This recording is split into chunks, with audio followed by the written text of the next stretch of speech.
El pueblo de Israel había estado enfrentando una difícil situación durante 7 años como resultado de su desobediencia. Habían decidido depositar su confianza en falsos dioses y rendirles culto, a pesar de las muchas advertencias que el Señor les había hecho. Por causa de su desobediencia, se vieron enfrentados ante los madianitas, quienes les robaban todas sus cosechas y se habían llevado los animales que usaban para todas las tareas de agricultura.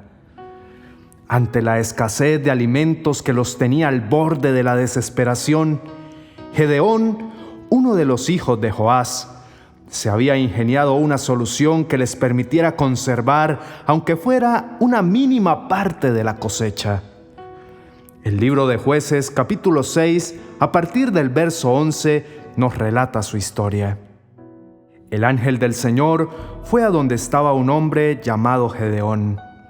El ángel se sentó bajo el roble que estaba en Ofra. Ese árbol era de Joás, el papá de Gedeón, de la familia de Abiezer. Gedeón estaba limpiando el trigo a escondidas en el lugar donde se pisaba la uva para hacer el vino. Gedeón estaba ahí para poder esconder el trigo rápidamente de los madianitas. El lagar, el sitio donde se pisaban las uvas para hacer el vino, era el sitio en que Gedeón estaba haciendo la tarea de trillar el trigo, que debía ser hecho en una era y con ayuda de animales. Para hacernos una idea, el lagar era una construcción que constaba de 2 excavaciones que podían ser rectangulares o circulares, cavadas en la roca hasta una profundidad de 60 a 90 centímetros. Una de ellas se hallaba a mayor altura que la otra, y las 2 estaban conectadas por un conducto. Mientras la era para trillar trigo estaba expuesta al aire libre y sus dimensiones y formas eran variables, aunque como mínimo tenían que tener la anchura suficiente como para que un trillo tirado por una mula pudiese girar, dando vueltas sobre su superficie durante horas, sin forzar demasiado las curvas para que el animal trabajase cómodamente. Como quien dice, Gedeón estaba aprovechando al máximo un recurso que no estaba destinado para esa tarea, pues no tenía ninguna otra opción para lograrlo. A la limitación de hacer una tarea que necesitaba la colaboración y la fuerza de un animal, se sumaba el hecho de hacerlo en un reducido espacio, en vez de un lugar ventilado para poder aventar el trigo al aire y limpiarlo de su cáscara. El ángel del Señor se apareció ante Gedeón y le dijo: «Que el Señor esté contigo, buen guerrero». Gedeón se sorprendió con ese saludo, ya que lo último que se consideraba a sí mismo era un guerrero, teniendo en cuenta que estaba escondiéndose para poder conseguir el sustento para su casa, y no lo veía como algo digno de admirar. Por lo que su respuesta fue: «Perdón, Señor, pero si el Señor está con nosotros, entonces ¿por qué tenemos tantos problemas?». La visión de Gedeón acerca de la crisis que estaban viviendo no era diferente a la de los demás israelitas. Según su versión, Dios los había abandonado. Pero la verdad era que ellos habían decidido abandonar la confianza en Dios y depositarla en sus ídolos. Sabemos que Él hizo milagros en favor de nuestros antepasados. Ellos contaron que el Señor los sacó de Egipto, pero el Señor nos ha abandonado y ha permitido que los madianitas nos opriman, continuó diciendo. Parece que la referencia que Gedeón tenía acerca de Dios provenía de otras fuentes, pues era la primera vez que vivía una experiencia personal con el Señor, por lo cual era de esperar que lo culpara por las circunstancias que estaban atravesando. El Señor miró a Gedeón y le dijo: «Usa tu fuerza y libera al pueblo de Israel del poder de los madianitas. Yo te envío a que los salves». Dios no solo estaba resaltando la capacidad de Gedeón de encarar su realidad y hacer con ella lo mejor posible, así fuera bajo condiciones adversas, sino su gran potencial de buscar soluciones creativas con los elementos a la mano. Y Gedeón respondió: «Perdón, Señor, Pero ¿cómo puedo salvar a Israel? Mi familia es la más débil de toda la familia de Manasés, y yo soy el más joven de todos. Gedeón se vio a sí mismo como una persona incapaz de mantenerse pasando hambre cuando podía hacer algo al respecto. Pero su fe no le daba como para creer que podía convertirse en el libertador de su pueblo de la opresión madianita. Lo que para Gedeón resultaba insignificante y hasta cobarde, para Dios hacía la diferencia, pues ningún otro israelita tuvo su iniciativa. Para confirmarlo, empezó a enlistar sus imposibilidades. No tendría el reconocimiento que se necesitaba para convocar un ejército, porque su nombre no representaba garantía alguna de un buen guerrero. Tampoco le ayudaba el hecho de ser apenas un inexperto muchacho. ¿Quién iba a seguir a un jovencito que no sabía más que idear formas de esconderse del enemigo a una batalla en su contra? El Señor le dijo: «Pero yo estaré contigo. Podrás derrotar a los madianitas como si estuvieras peleando contra un solo hombre».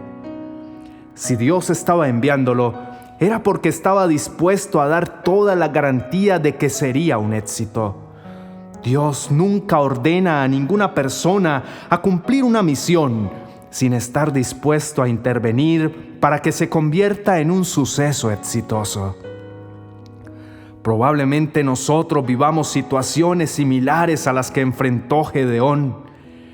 Estemos viviendo circunstancias que son producto de nuestras malas decisiones, asociaciones o simplemente del curso natural de la vida.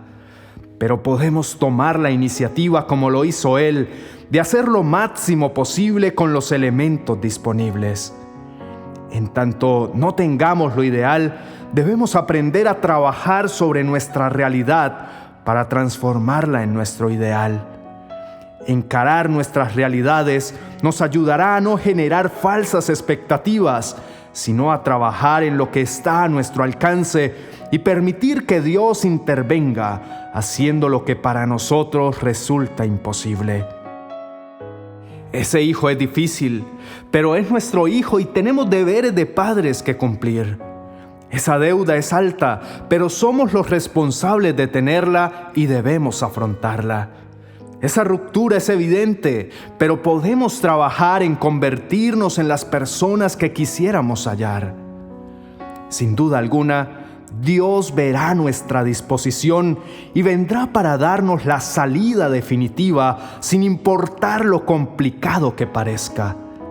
Gedeón venció todo el ejército madianita de manera milagrosa.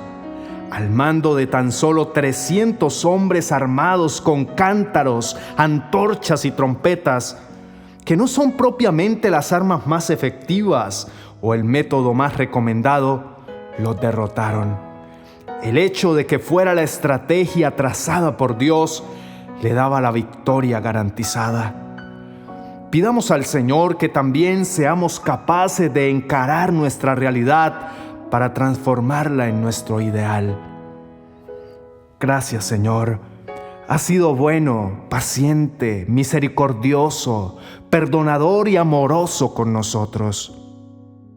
Tú eres quien tiene el poder de ver en nosotros el potencial para alcanzar nuestro propósito y superar toda expectativa que tengamos.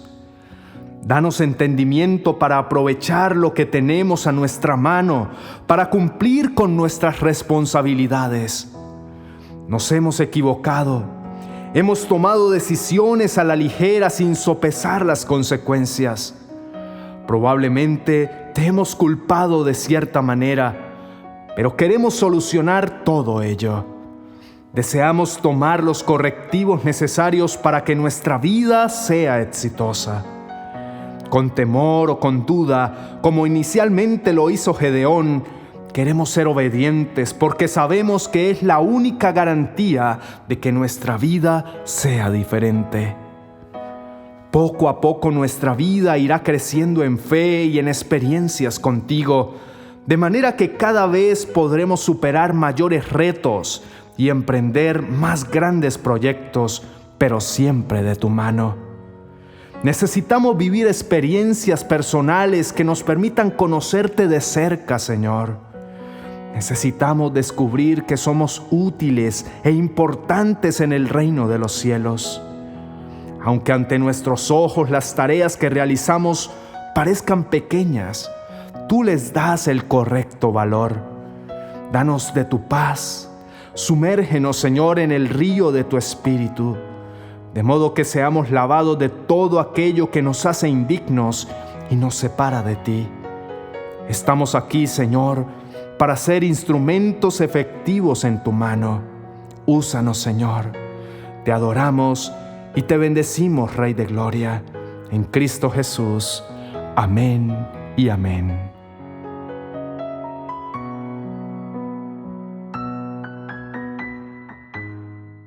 Si esta oración ha sido de bendición para tu vida, no olvides darle me gusta y compartirla con alguien más. Y si necesitas apoyo de oración, déjanos tu comentario y juntos estaremos elevando una poderosa oración a Dios por tu necesidad. Dios te bendiga.